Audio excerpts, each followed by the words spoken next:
Assalamualaikum warahmatullahi wabarakatuh. Halo semuanya, sahabat warung politik, teman-teman semuanya yang berbahagia dimanapun teman-teman berada. Balik lagi sama Mamang. Gimana kabarnya nih? Seperti biasa ya, kita mau cek and recheck lagi tentang apa sih yang terjadi di dunia media sosial kemarin atau beberapa hari belakangan ini ya. Kita coba untuk langsung cek di video pertama. Assalamualaikum, sampurasun, wejeng enjing, wargi Jabar dan seluruh warganet dimanapun berada. Pemerintah Provinsi Jawa Barat ingin mewujudkan jalan-jalan Provinsi Jawa Barat yang berkualitas. Satu, jalannya mulus. Dua, memiliki drainase yang memadai. Yang ketiga, dilengkapi oleh CCTV sebagai pengaman bagi para pengguna jalan. Yang keempat, memiliki jaringan penerangan jalan umum yang memadai dan indah. Yang kelima, dilengkapi pos pengamanan yang di dalamnya ada mobil derek, ada mobil pemadam kebakaran, ada ambulan, ada tim paramedis. Selanjutnya, apabila itu semua sudah terwujud, kami ingin menghapus pajak kendaraan bermotor, kemudian diganti dengan jalan berbayar. Artinya, menggunakan jalan baru bayar. Jalan tidak digunakan, tidak usah bayar. Hal ini untuk mewujudkan rasa keadilan. Keadilannya terwujud dari satu, seringnya menggunakan jalan, sehingga yang menggunakan jalan baru bayar, yang tidak menggunakan ya tidak bayar. Yang kedua, beban kendaraan yang melewati jalan. Semakin berat kendaraannya, semakin tinggi kewajiban membayarnya. Yang keempat, agar setiap orang menggunakan jalan berdasarkan kebutuhan, tidak menggunakan jalan untuk hal-hal yang tidak penting, sehingga jalan menjadi nyaman untuk kepentingan semua. Ini baru gagasan dan tim kajiannya sudah kami siapkan untuk melakukan telaah yang melibatkan para akademisi, para pakar, dan berbagai pihak lainnya yang memiliki kepentingan dan kemauan serta kemampuan dalam membaca arah perkembangan jalan. Hatur nuhun ya, sekali lagi ini baru gagasan. Assalamualaikum. Ya Allah, hujan ya Allah. Terima kasih hujannya ya Allah, rahmatnya. Gimana teman-teman gagasan yang sudah diutarakan oleh Bapak kita semua? Apakah teman-teman menyetujui atau ada pro dan kontra? Jadi setelah video ini nanti ada video beliau diwawancara oleh para wartawan ya. Coba kita saksikan dulu aja biar konteksnya nyambung. Ya, namanya konsep kan perlu dikaji, ini lagi dikaji. Misalnya begini, kan pajak kendaraan bermotor untuk mobil listrik kan tidak diperbolehkan. Mungkin ke depan diperbolehkan setelah situasi ekonomi global pulih. Tetapi juga ada pemikiran kalau pengen berkeadilan, pajak kendaraan bermotor dihapus, diganti dengan jalan berbayar. Siapa yang pakai jalan provinsi bayar. Itu kan lebih berkeadilan dibanding dengan mobilnya dipungutin pajak tapi nggak pernah jalan. Konsepnya kayak gimana? Pajak kesehatan atau gimana? Kan baru mulai kajian, kan biar pada cerdas gitu loh. Tetapi dengan perhitungan seluruh jalan provinsi sudah memenuhi syarat seperti jalan tol. Ya kajian akademik dong. Nanti dengan pakar transportasi, kemudian dengan para akademisi. Nanti timnya yang mengkoordinasikan Dinas Perhubungan dan Dinas Pendapatan Provinsi Jawa Barat. Skema jalannya kayak gimana? Jalan provinsi lagi. Skema pembayarannya nanti kayak gimana? Ya kayak tol. Iya dong. Kalau dalam kota gitu Mas? Iya, nanti kayak model tol. Nanti kan ada sistemnya itu. Digital, nggak usah lagi kayak tol ditempel begitu ada. Bisa. Nanti kan bisa di. Ada teknologinya sudah. Dari negara-negara lain sudah. Ya, namanya konsep kan perlu di. Ini masih apa ya? Masih kajian kawan-kawan semua ya, masih kajian. Yang merasa tidak setuju atau merasa ada pro dan kontra yang tidak seimbang, jangan khawatir dulu, tahan. Ini semua masih apa? Kajian. Yes, kajian. Kenapa dibeberin langsung sama si empunya, Bapak Aing ini? Ya karena satu, beliau pengen kita semua tahu tentang apa yang akan beliau kerjakan di masa depan untuk kesejahteraan warga Jabar. Biasanya kan orang-orang kalau punya kajian toh atau punya ide-ide gitu, nanti aja tiba-tiba pas rapat besar baru diomongin, tiba-tiba ACC aja gitu kan, warga jadi banyak yang nggak tahu. Nah ini kan lagi udah dikasih bocoran sama Bapak KDM. Tapi sebelum teman-teman ada yang emosi, sebelum teman-teman ada yang marah, tolong poinnya dilihat lagi. Ini masih apa kajian. Ini teman-teman biasanya kalau udah dengar kata bayar itu kayak duit lagi. KDM sendiri yang bilang dia kasih 5 syarat. Yang pertama, jalan itu harus mulus dulu. Dari kelima syarat, jika salah satu tidak terpenuhi, maka gagasan ini mungkin tidak akan beliau lakukan karena syaratnya beliau sendiri yang bilang. Pertama, jalannya harus mulus dulu di semua jalan di Jabar. Bahkan kalau bisa sampai ke desa toh. Berarti keuntungannya siapa yang dapat? Kita sebagai rakyat. Jalannya mulus. Yang kedua, drainasenya benar. Jalannya udah mulus, tapi kalau drainasenya jelek, satu, kalau hujan dia pasti banjir. Air ketemu aspal, musuhan tuh. Yang ketiga adalah CCTV. Kurang nyaman apa lagi coba kita? Dengan dipasangnya CCTV di jalan, semua kegiatan berlalu lintas itu pasti terekam dan punya datanya. Terus kalau misalnya kalian kenapa-kenapa di jalan amit-amit, CCTV di mana-mana, kalian bisa lapor polisi walaupun tingkat kepercayaan kita terhadap kepolisian itu masih sangat rendah. Tapi seenggaknya itu akan mempermudah para pihak berwajib untuk menyelesaikan masalah kita. Jalannya harus terang. Nggak boleh lagi ada gelap-gelapan tuh. Lo mau ngapain gelap-gelapan pinggir jalan? Tingkat kriminal pasti bisa turun deh, karena jalannya terang. Muka lo kelihatan gitu loh. Ya walaupun kriminal mah ada aja ya caranya ya. Nah yang kelima, kesiagaan 24 jam. Kayak ambulan, terus mobil derek kalau misalnya kendaraan kita mogok. Itu tuh 5 syarat yang harus dipenuhi dulu oleh Bapak kita dalam melaksanakan ide yang Bapak kita utarakan. Begitu ya. Gini loh kawan-kawan, setiap kebijakan itu kan pasti ada pro dan kontra ya. Kalau misalnya kita ngeliat dari keuntungannya, pasti keuntungan dari sisi ekonomi itu pasti langsung terasa. Jutaan pemilik kendaraan untuk masyarakat kelas bawah itu nggak perlu lagi mikirin uang pajak tiap tahun. Uangnya bisa buat beli beras mungkin atau biaya sekolah mungkin. Karena menurut datanya aja kita tuh banyak nunggak pajak gitu loh. Banyak banget yang gak bayar pajak. Ya alasannya apa? Uang kan? Atau terlalu bertele-tele gitu. Padahal kan semua sudah dimudahkan oleh Kang Deddy Mulyadi. Dan juga pas diwawancara sama wartawan tadi kan, nah KDM kan jelas nih ngasih solusinya. Beliau pengen ganti ke pajak penggunaan ya. Artinya kamu bayar pas kamu pakai jalannya aja.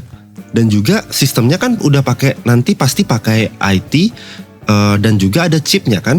Dan KDM bilang ya pajak kendaraan listrik itu gratis, sedangkan pajak bensin bayar. Nah kalau mau adil ya sama-sama digratisin. Cuman biar ada win-win solution ya ini kamu pakai jalan yang kamu lalui saja. Dan jangan lupa satu hal, kalau misalnya ini baru di jalan-jalan provinsi doang, nggak di jalan-jalan kecil, di gang-gang kecil tuh enggak gitu ya. Diingat lagi poin-poinnya ya, harus ada 5 syarat yang harus terpenuhi. Kalau misalnya itu tidak terpenuhi, kebijakan ini pasti nggak akan jalan, karena pasti sangat merepotkan dan tidak akan adil. Dan juga perlu kawan-kawan ingat, apa sih kebijakan Bapak Aing yang merugikan kalian? Apa kebijakan Bapak Aing yang merugikan masyarakat Jawa Barat? Coba kita gas dulu, baca komentar-komentarnya ya. Pak, punten, nyari gagasan minimal yang mensejahterakan rakyat, bukan malah seperti malak rakyat tiap hari yang ujungnya menyengsarakan rakyat kecil yang terasa imbasnya. Pengguna mobil jalan provinsi bukan hanya orang kaya, tapi banyak taksi online, travel angkut, logistik sayur, bahkan pokok ke pasar dan lain-lain yang nyari hidup di jalan. Dan PNS gak masalah bayar tiap jalan. Belum tentu buat rakyat kecil yang nyari makan untuk keluarga di jalan sanggup. Ujung-ujungnya bahan pokok naik. Betul, pasti naik karena apa? Tadi kan Bapak Aing bilang tonase dari mobil-mobil berat itu yang bayar pajak, bayar jalan bakal lebih besar. Kan resiko bawa barang yang tonasenya lebih besar dan tidak sesuai dengan kapasitas mobilnya itu kan tidak baik sama sekali. Kecuali rakyatnya udah makmur, biarlah aturan yang berjalan dengan bayar pajak per tahun dan cari gagasan lain untuk meningkatkan PAD. Abang Edo Isben juga ada benarnya, cuman tadi sudah saya utarakan kan di awal.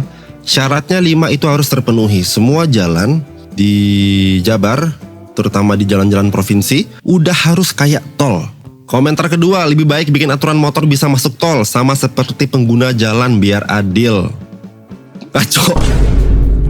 Ya nggak ngaco juga sih, di Bali tuh bisa tuh. Bapak, jalan Parung panjang udah cantik rapi.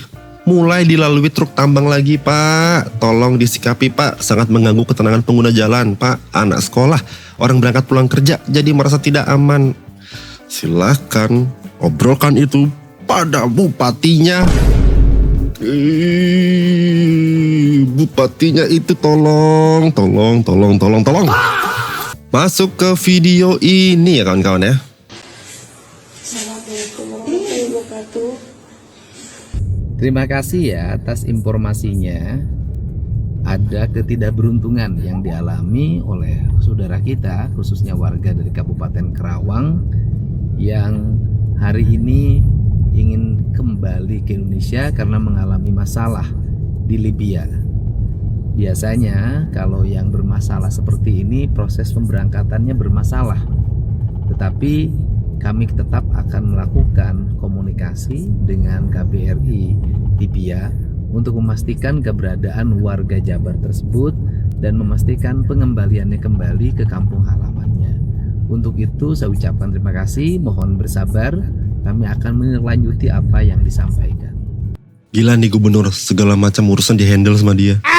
Ini nih, ada satu hal yang harus kita garis bawahi. Seperti katanya Pak KDM, biasanya kasus begini itu terjadi itu karena proses keberangkatannya yang bermasalah atau non prosedural. Nah, mungkin ya mbak-mbak atau ibu-ibu itu kayak mungkin ketipu sama janji manisnya agen yang bilang kerja di luar negeri itu gampang, gaji gede, berangkat cepat. Mungkin itu yang bikin banyak masyarakat kita yang berangkat dengan jalan yang tidak benar. Mungkin ya, karena kalau misalnya kita lihat dari Undang-Undang nomor 18 tahun 2017, jadi pekerja migran itu ada prosedurnya, nggak bisa kita asal terbang aja.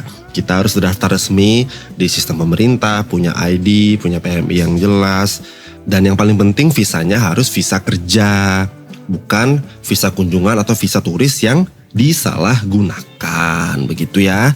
Nah, kalau berangkatnya lewat jalur belakang, ya ujung-ujungnya kayak gini. Pasti ada aja masalah di sana. Nah, pemerintah kita jadi susah buat ngelacak karena datanya nggak ada di sistem. Tapi untung aja Kang Deddy udah janji bakal langsung koordinasi sama KBRI di Libya. Mungkin cara kerjanya nanti KBRI bakal cek dulu identitas mereka ya. Habis itu mungkin bakal dibantu buatin SPLP atau surat perjalanan laksana paspor supaya mereka punya dokumen resmi buat pulang, mungkin aja ya. Untungnya Bapak Aing baik. Masuk video ketiga ya kawan-kawan ya. Jawa Barat itu sangat tinggi angka pinjolnya. Kalau di Jawa Barat pinjolnya bisa ditutup kerannya, di Kemenko izinnya dikunci, uangnya lebih jahat daripada Bang Emo. Karena uangnya nggak muter di sini. Yang kedua, judol juga sangat kuat merusak ekonomi dan melemahkan rupiah di Jawa Barat. Nah, dua kerangka itu akan melahirkan stabilitas ekonomi, stabilitas pembangunan, dan pada akhirnya saya hafal betul ajaran yang sudah diajarkan oleh Pak Deputi bahwa relasi manusia dengan alam akan melahirkan kemakmuran. Pertentangan manusia dengan alam akan melahirkan pertikaian, peperangan, dan kehancuran. Saya ucapkan Judol. Jadi teman-teman, berdasarkan data dari Otoritas Jasa Keuangan ya, OJK, per akhir 2023 sampai awal 2024, Jawa Barat itu konsisten menduduki peringkat pertama pengguna pinjol judol terbanyak di Indonesia. Kenapa bisa jadi peringkat 1? Masalah awalnya itu adalah kemudahan akses. Pertama, penetrasi internet di Jabar itu tinggi ya, tapi literasi keuangannya belum tentu sebanding. Yang kedua, orang gampang banget kegoda iklan cair dalam 5 menit. Yang dari awalnya kita mau pinjol untuk modal usaha kecil-kecilan, tapi karena bunganya mencekik, meski udah diatur sama OJK ya, tapi pinjol liar itu kan masih banyak berkeliaran ya. Akhirnya malah jadi gali lubang tutup lubang. Nah, gara-gara pinjol tadi, akhirnya judol lah. ini dua sejoli yang sangat mematikan. Kenapa saya bilang dua ini yang merupakan sejoli yang sangat mematikan? Nah, karena biasanya orang udah kalah judol, ya, larinya kemana? Ke pinjaman online. Orang mau pinjam online, entah itu buat apa, malah dipakai judol. Itu kan bolak-balik, dua sejoli yang sangat mematikan. Kalau pemerintah bisa blokir situs porno, kenapa pemerintah tidak bisa blokir situs judol? Kenapa? Maka dari itu kawan-kawan yang budiman, stop untuk judol. Gak ada yang kaya gara-gara judi, gak ada. Yuk masuk video selanjutnya. Di sini ada video dari SPPG. Kok kamu nggak pernah di tempat? Enak aja kamu sudah dijadiin ASN, ya? Nggak layak kamu jadi SPPG itu, ya? Harusnya kamu yang punya tanggung jawab. Sidak BGN.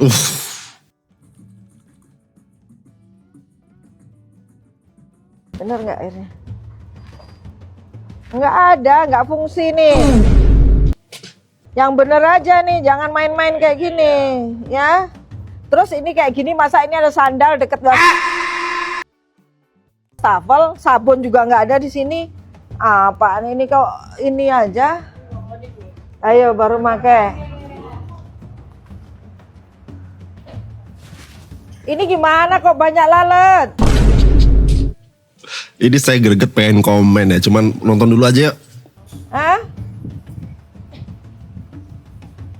Masaknya kecepatan mana ke SPPG? Masak kok jam 12 nih.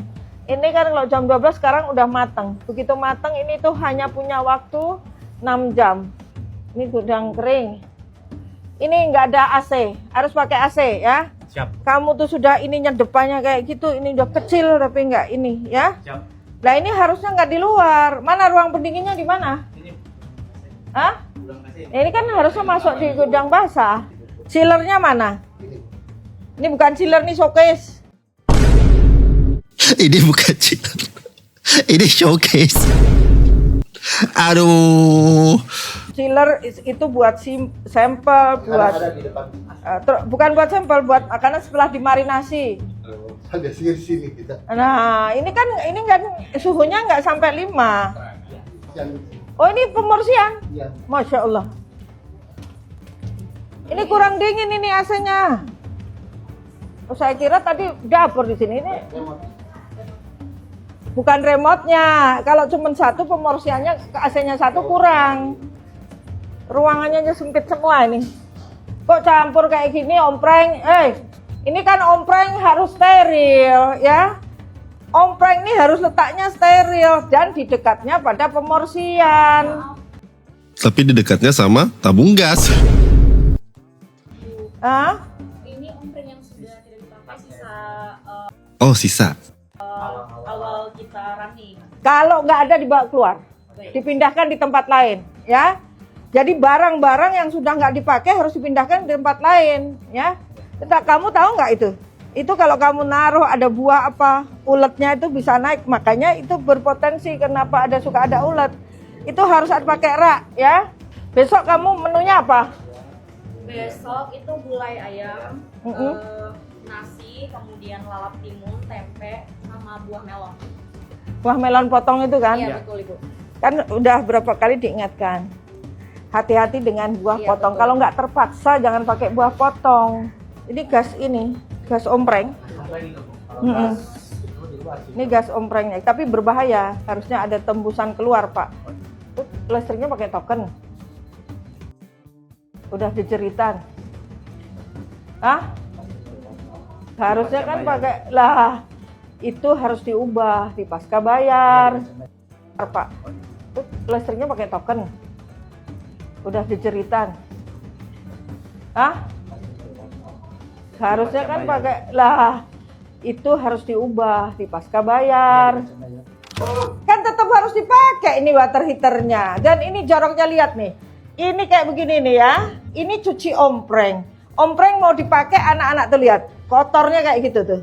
Dinding-dindingnya. Ya. Ini mau tak tutup atau gimana nih? Lihat nih. Ini pantas nggak dapur yang katanya higienis kayak gini nih? Pura-pura pakai water heater besar tapi ternyata nggak dipakai. Sumpah ya, ini ibu ini ini akan menjadi perempuan paling sibuk di Indonesia. Kalau bener ya. Kalau rokokan, kalau apa, ini kan di luar, bukan di dalam kayak gini ya. Nih, coba lihat nih. Ini yang disebut dapur higienis. Saya minta tim tawas turun deh. Ada yang ngomporin. Ada yang ngomporin. SPP pantesan kamu ditanya ngangah-ngongoh, SPP-nya nggak pernah datang. Ngongoh. Itu motor taruh di sana, Mas. Apa itu aslapnya? Bukan di dalam tempat nyuci, campur motor, campur ini. Nanti sebentar lagi nih kamu kasih kandang ayam di sini.